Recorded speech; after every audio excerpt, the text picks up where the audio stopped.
Okay sir. Okay sir. Okay, so now the next thing that is there is इसके बाद जो building वाला है वो कंसेप्ट अपने को याद है।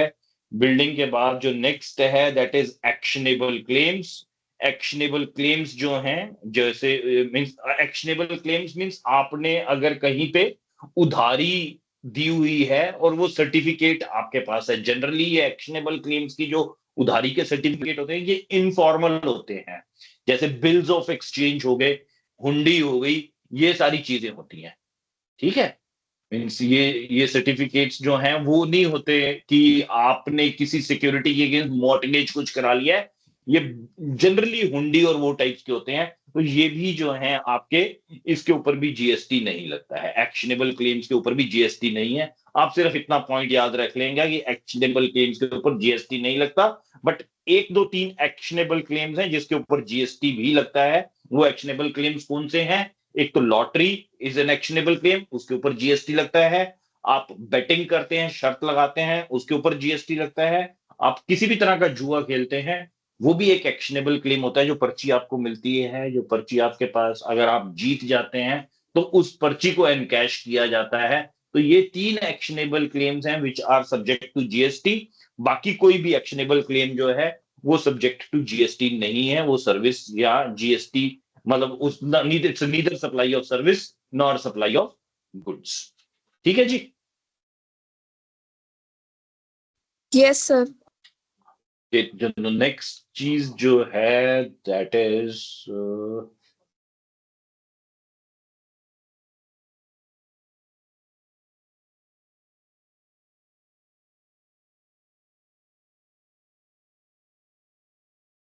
क्या कहते हैं, स्लाइड्स आपको नजर भी आ रही है, दैट इज गुड।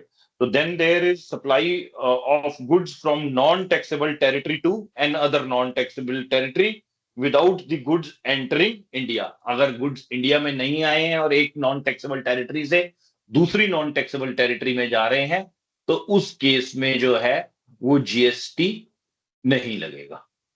ठीक है जी, होप दैट इज क्लियर। ये चीज भी याद ही थी अपने को। ये एग्जाम्पल थोड़ा सा बताओगे क्या हो सकता है इसका?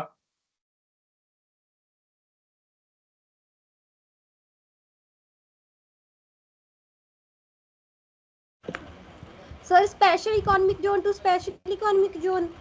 Very good. और एक आधा एग्जाम्पल और बता दो।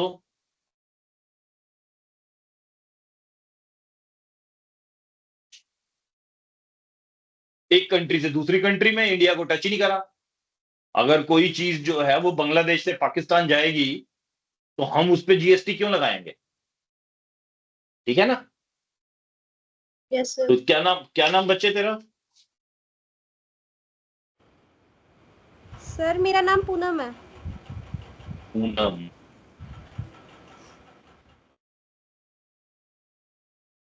ठीक है ji Poonam ji, thank you so much. इसके बाद जो है आ गया आपका supply of warehouse goods to an other person before clearance for home consumption. इसका क्या मतलब हुआ? ये पॉइंट भी हमने कवर करा हुआ है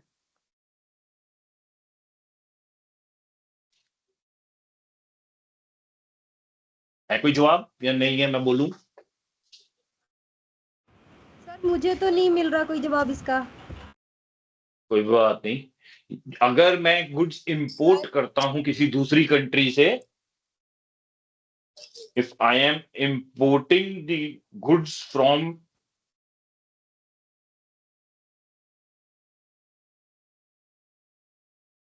अगर मैं गुड्स गुड्स अगर मैंने आई आई थिंक थिंक मैं मैं ज्वाइन ज्वाइन कर कर चुका चुका हूँ। हूं।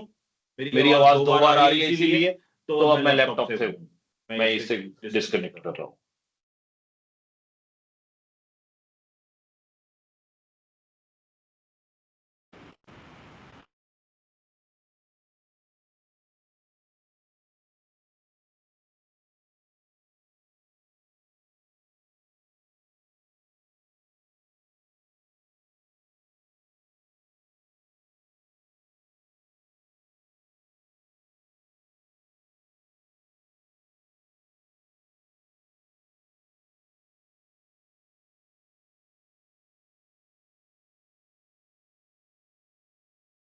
सर को बोलो कि वो भी हटा दें, मैं अपनी स्लाइड सेट दिखाऊंगा यहाँ पे।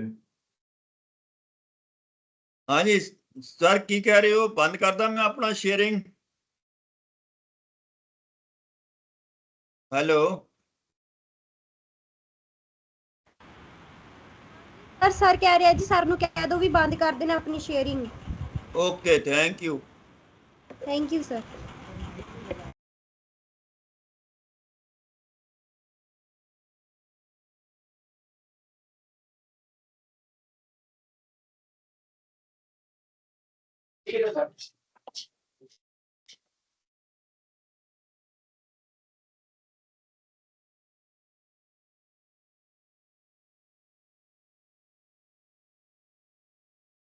हाँ जी, विजिबल है स्क्रीन?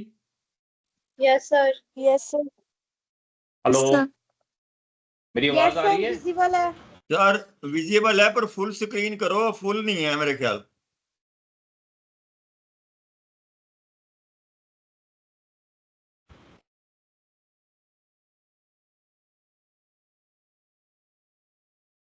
हेलो, बच्चियों ठीक है, हुन क्लियर है? हाँ जी सर क्लियर है। Yes, मेरी sir. आवाज आ रही है? Yes, sir. आ रही आ रही है Yes, आ sir. रही। हाँ जी फिर सर नहीं आ आ रही रही? सर थोड़ा जिहा ਹੋਰ ਵਧਾ ਲਓ ਆਵਾਜ਼ ਮੇਰਾ जी। Can you hear me, guys? Mic खराब है। Hello sir. सर बोलो पूनम की कह रहे हो? ਸਰ ਨੂੰ ਕਿਉਂ ਜੀ ਮਾੜਾ ਜਿਹਾ ਆਵਾਜ਼ ਹੋਰ ਵਧਾ ਲੈਣ ਜੀ, ਮੈਨੂੰ ਸੁਣ ਸਲੋ ਰਿਹਾ ਵਾ, ਸ਼ਾਇਦ ਮੇਰੇ ਲੈਪਟਾਪ ਦਾ ਸਪੀਕਰ ਦੀ ਆਵਾਜ਼ ਖਰਾਬ ਹੋ ਗਈ ਹੈ ਜਾਂ ਘੱਟ ਹੋ ਗਈ ਆ। तेरी मेरी आवाज तो आ बहुत रही अच्छी है आ रही वैसे है, आवाज या नहीं सानू आ तो रही? अच्छी आ रही। आ रही है सर अच्छा, थोड़ी आवाज। ठीक है जी, ठीक है। हाँ जी। तो next thing that is there is supply of warehouse goods to any person before clearance for home consumption. अगर आप जो है वेयर हाउस्ड गुड्स मीन्स आपने now here it is a different ball game. यहाँ आप जो है गुड्स इंपोर्ट किए हैं, आपने फॉरेन कंट्री से गुड्स को इंपोर्ट किया है। इंपोर्ट करने के बाद आपने गुड्स जो है वो अभी होम कंजम्पशन के लिए छुड़वाए नहीं है। मीन्स आपने अभी कस्टम्स ड्यूटी पे नहीं करी है, ना कस्टम्स ड्यूटी पे हुई है, ना कोई जीएसटी पे हुआ है, कुछ भी नहीं पे हुआ। जब भी कस्टम्स ड्यूटी पे होगी तो जीएसटी साथ में ही चला जाएगा। आपने अपने गुड्स जो हैं वो कस्टम बॉन्डेड वेयर हाउस एक होता है, उसी के अंदर रख दिए हैं। मीन्स अभी आपके गुड्स जो हैं वो कस्टम्स अथॉरिटीज के पास ही पड़े हुए हैं, आपने कस्टम्स अथॉरिटीज से होम कंजम्पशन के लिए नहीं छुड़वाए हैं। जब भी गुड्स कस्टम्स अथॉरिटी से होम कंजम्पशन के लिए छुड़वाए जाते हैं तो आपको जो है वो तब कस्टम्स ड्यूटी पे करनी होती है, और कस्टम्स ड्यूटी के साथ साथ जीएसटी भी देना होता है। दोनों चीजें एक साथ चली जाती हैं। बट जब आपने कस्टम्स ड्यूटी ही अभी पे नहीं करी तो यानी कि गुड्स अभी जो है वो इंपोर्टेड गुड्स हैं, फॉरेन गुड्स हैं। अब आप इन गुड्स को बेच सकते हो, बिना छुड़वाए ही बेच सकते हो। मीन्स गुड्स आपके हाथ में नहीं आएंगे। आप जब किसी को बेचोगे तो आप क्या बेचोगे? आप अपने गुड्स की जो जीआर होती है, बिल्टी होती है, जो पेपर है आपके पास जिसकी वजह से गुड्स आपको मिल जाने हैं, इसको हम बिल ऑफ लेडिंग कहते हैं। We call it bill of lading. Ship का बिल जो होता है, समुद्री जहाज का या जो आपका एयर प्लेन का बिल होता है कि हमारे ये सामान जिसके उसको मिलेगा जिसके पास ये शिपिंग बिल है। जैसे ट्रक का सामान किसको मिलता है? जिसके पास लॉरी रिसीट होती है, ट्रक की रिसीट या लॉरी रिसीट, लॉरी ट्रक को ही कहते हैं। तो वैसे ही समुद्री जहाज में जो सामान आया है वो उसको मिलता है जिसके पास बिल ऑफ लेडिंग होता है। वो बिल ऑफ लेडिंग लेने के बाद, बिल ऑफ लेडिंग, उस सामान का बिल, ये दोनों चीजें उसके पास होनी चाहिए। वो जो है कस्टम्स अथॉरिटीज को अप्रोच करता है और गुड्स होम कंजम्पशन के लिए छुड़वा लेता है। जब होम कंजम्पशन के लिए गुड्स छुड़वाने जाता है तो साथ में कस्टम्स ड्यूटी भी देता है, जीएसटी भी देता है। मगर कोई जरूरी नहीं है कि गुड्स छुड़वाने के बाद ही बेचे जाएं। इंटरनेशनल कॉमर्शियल टर्म्स, जिसको हम इनको टर्म्स बोलते हैं, INCO, इंटरनेशनल कमर्शियल टर्म्स, इनको टर्म्स में कई बारी गुड्स जो हैं आप रास्ते में ही बेच देते हैं। हो सकता है गुड्स अभी समुद्र के अंदर ही हैं, जहाज में अभी ट्रेवल कर रहे हैं, हिंदुस्तान आ रहे हैं, आपने रास्ते में ही एक बंदे को दिखाया कि यार मैंने ये सामान मंगवाया है, तूने खरीदना है? कह रहे हाँ मेरे को चाहिए। क्या ये ले पकड़, ये पेपर तेरे हुए, अपने आप छुड़वाता रहिए। सामान हिंदुस्तान आ गया, आपने गुड्स जो हैं वो होम कंजम्पशन के लिए नहीं छुड़वाए, वो कस्टम्स के बॉन्डेड वेयर हाउस में रखवा दिए। वहां पर अभी यानी कि पेपर आपके पास है, सामान जो है वो कस्टम्स वालों के पास है, आपने पेपर उठा के फिर किसी को बेच दिए, तो गुड्स इन ट्रांजिट ही सेल हो गए। जब गुड्स इन ट्रांजिट सेल हो जाएंगे तो हम जो है उसके ऊपर कोई जीएसटी नहीं देंगे, क्योंकि it is not considered as supply of goods. ये सप्लाई ऑफ गुड्स नहीं मानी जाएगी। Supply of warehoused goods to any person before clearance for home consumption, ये एक तरह से जो है वो ऐसे ही है कि it is basically a sale from non taxable territory to another non taxable territory, but technically वो नहीं है। ये तो मिलता जुलता सा एग्जांपल है, क्योंकि आपका अभी गुड्स जो है वो कस्टम बैरियर से बाहर खड़े हैं तभी बिक गए।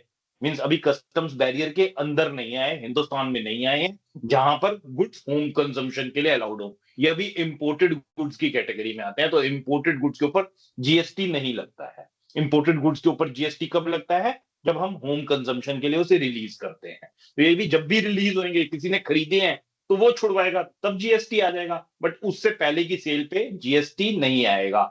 इस टाइप्स की सेल को, अगर ये सेल जो है जैसे दिल्ली से सामान आगरा जा रहा है और रास्ते में मथुरा में किसी को बेच दिया और ट्रक आगरा पहुंचा नहीं, मथुरा में ही खाली हो गया, तो इसको तो हम कहते हैं transit sale. Goods sold when the goods were in transit. ये वाली सेल जब जहाज ट्रांजिट में होता है, समुद्री जहाज ट्रांजिट में होता है, या सामान अभी जिसका है उसने लिया नहीं है, उससे पहले ही बेच दिया, इसको इंटरनेशनल टर्म्स में हम हाई सी सेल्स कहते हैं। हाई सी सेल्स मींस जब भी सामान जो है वो समुद्र के अंदर है। हाई मींस अभी खुले समुद्र, खुला, बड़ा, ऊंचा, और सी जो है SEAC मींस समुद्र, अभी समुद्र के अंदर ही सामान था, वो बिक गया, हाई सी सेल्स होगी। हाई सी सेल्स के ऊपर जीएसटी चार्ज नहीं होगा, because it is not considered a supply. ठीक है जी, ये सेकंड लास्ट पॉइंट क्लियर है बिल्कुल?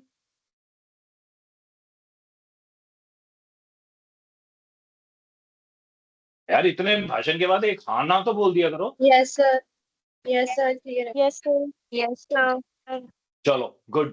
Supply of goods by a consignee to another person by endorsing documents of the title after the goods have been dispatched from an overseas port but before they are cleared for home consumption. तो ये भी same ऊपर वाला ही हो गया, supply of goods by a consignee to another person, जिसके पास सामान आया है उसने एंडोर्स करके, एंडोर्स मींस पीछे जी जो बिल ऑफ लेडिंग होता है ना, उस पर साइन करके देने होते हैं कि मैंने ये बंदा जो है, जो ये मेरे नाम था, आई एम रामलाल, मैंने रामलाल ने श्यामलाल को बेच दिया, वो लिख के दे देगा कि ये जो सामान है since I have sold it to Shyamlal, so delivery में please be given to Shyamlal. तो वो श्यामलाल के पास चला गया, जो रामलाल ने श्यामलाल को बेचा उसके ऊपर जीएसटी नहीं लगेगा। यहां पर ये हाई सी सेल का जिक्र भी हमने कर दिया है। ठीक है जी, ये पॉइंट क्लियर बच्चे? अब नेक्स्ट जो आ जाती है वो, हाँ जी बोलो।